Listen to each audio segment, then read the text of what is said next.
Carl Higbie is a Navy SEAL veteran and Trump supporter. Matt Bennett is co-founder of Third Way and served as deputy assistant to President Clinton. Welcome to both of you. Good to have you here today. Thank you. As Rex Tillerson rightly points out, we've had decades of diplomacy. We've given North Korea $1.35 billion in aid over the course of that. And he says we've really gotten nothing for it because the promises have always fallen through to curtail their ambitions in terms of nuclear weapons. Iran doesn't have them yet, Matt. But North Korea does. So isn't it time to deal with them differently? Well, the question is, what would you do differently? The aid that we've given North Korea has been food aid because otherwise their people would have starved in massive famines. Many did anyway. And so it wasn't really done to control their behavior because they're adolescents in North Korea. They cannot be controlled, but they can be, at least so far, have been contained. And that's been the policy of Democratic and Republican presidents for 30 years. The question is there anything more we can do without an enormous war that would put at risk a huge U.S. ally and 40,000 Americans? Carl, is there anything more we can do? Well, absolutely. And I think that to the fact that they were contained, they're not contained because now they have weapons that can reach far outside their own boundaries.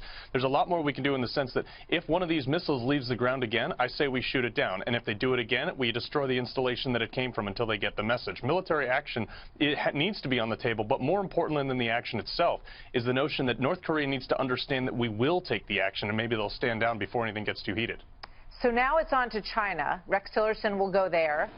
We also know that President Xi will be in Florida with President Trump sometime next month. But this is the tweet that the Secretary of State has to sort of grapple with from the president that he sent out.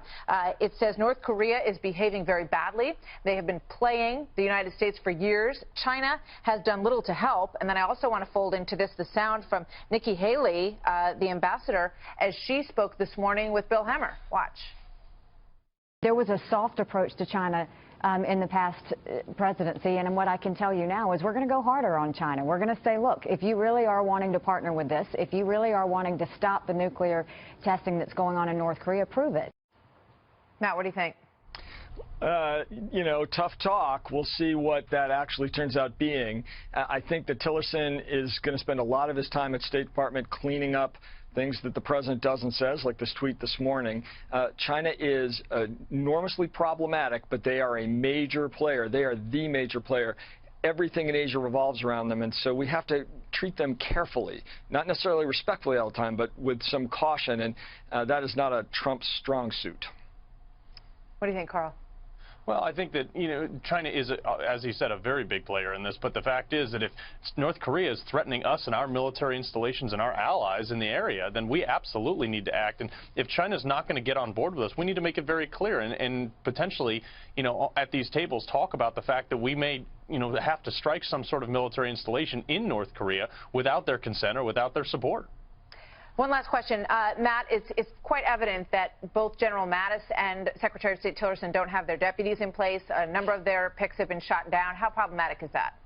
It's an enormous problem, particularly for somebody like Secretary Tillerson, who is new to government. He doesn't know how the State Department is supposed to run, unlike Secretary Mattis, who was a four-star general.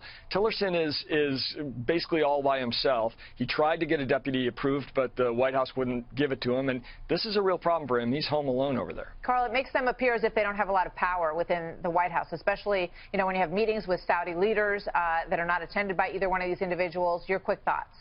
Yeah, well, this does fall directly on the Senate as well for not cramming them through, but it also falls on the fact that President Trump needs to just have a line of people out the door ready to be appointed with all these things, and it's going to fall on Mattis and Tillerson to get their people in the door, because if they don't, it is going to be displayed as some sort of weakness to our foreign counterparts.